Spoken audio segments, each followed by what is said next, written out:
आजकाल आपण फिट राहण्यासाठी जिममध्ये जातो, वेट लिफ्टिंग करतो, विविध प्रकारचे स्पोर्ट्स खेळतो. पण आपल्या पूर्वजांचं ना एक अस्त्र होतं, जे तुमचं शरीर, तुमचं मन आणि तुमचं मनगट तिन्ही गोष्टी एकदम बलवान करायचं. आणि ते अस्त्र माझ्या हातात आलंय आता.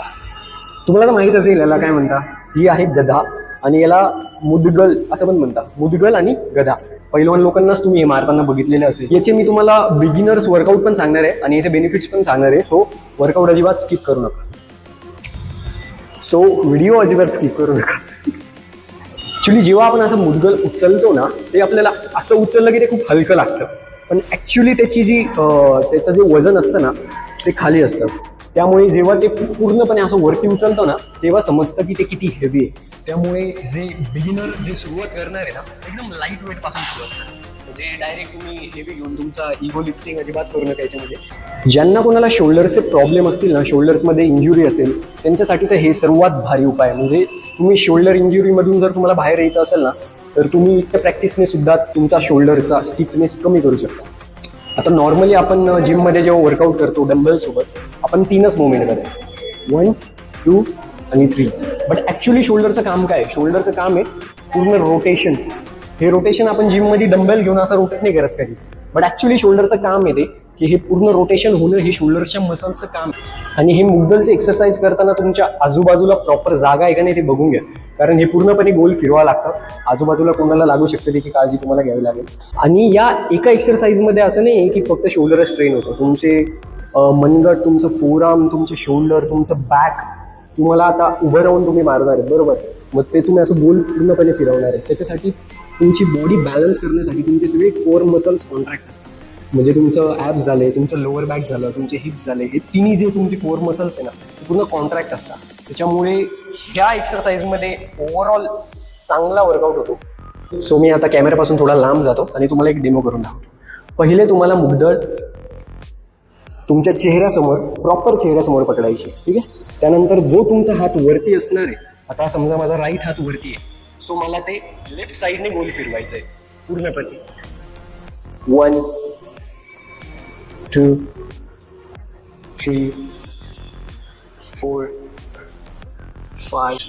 आता जर तुम्हाला जर राईट साईडने फिरवायचं असेल तर लेफ्ट हँड वरती पकडायचा, राईट खाली आणि 1, 2, 3, 4, 5.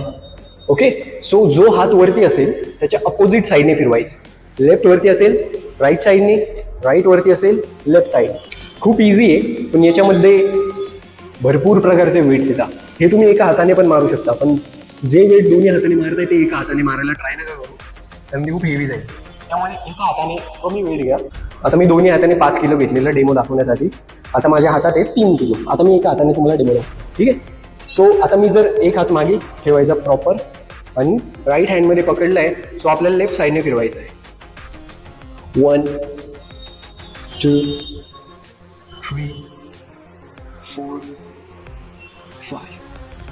त्यानंतर असे तुम्ही ॲज अ बिगिनर 15 ते 20 रेप्स मारू शकता. असे 4 सेट करायचे, 15 ते 20 रेपिटेशन्स आणि 4 सेट. ओके. सो आता मी लेफ्ट हँडमध्ये पकडलं. आता मी राईट साईडने फिरवेल.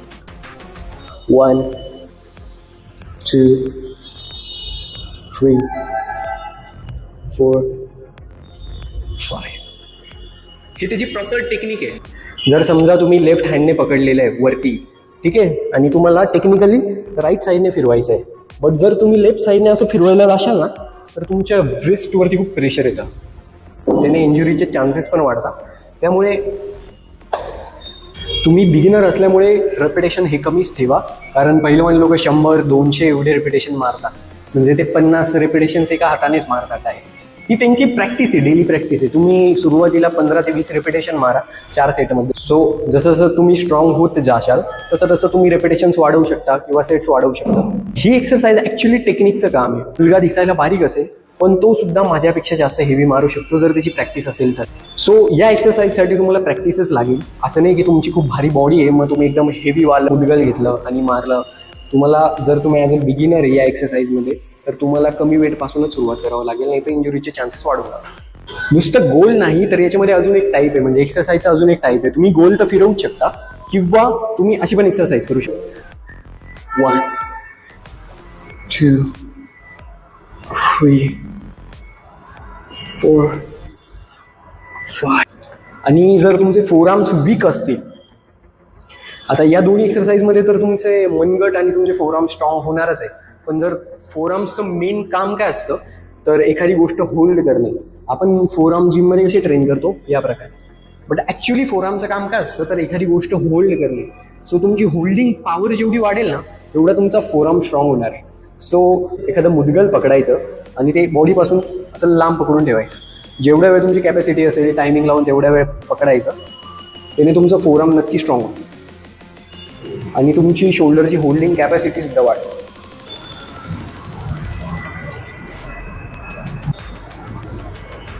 खरंच खूप इफेक्टिव्ह आहे.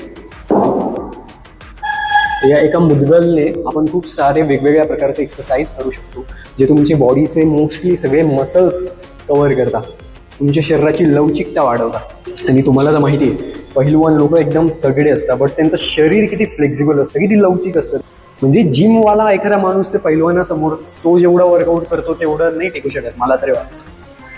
पहिलवान लोकांचा मस्क्युलर एन्ड्युरन्स येणार खूप तगडा आहे. आणि आपली जिममध्ये मस्क्युलर स्ट्रेंथ जसा म्हणजे ॲक्च्युली तुम्ही वर्कआउट करता त्यावर डिपेंड आहे. जर तुम्ही रेपिटेशन खूप जास्त मारत असाल तर तुमचं मस्क्युलर एन्ड्युरन्स वाढेल.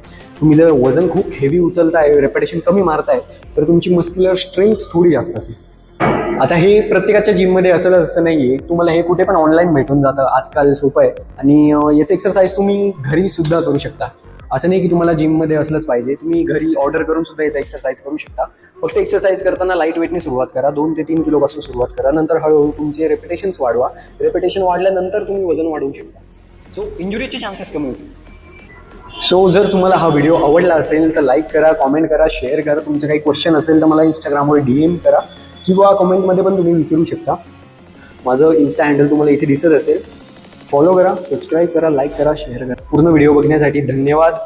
जय हिंद, जय महाराष्ट्र.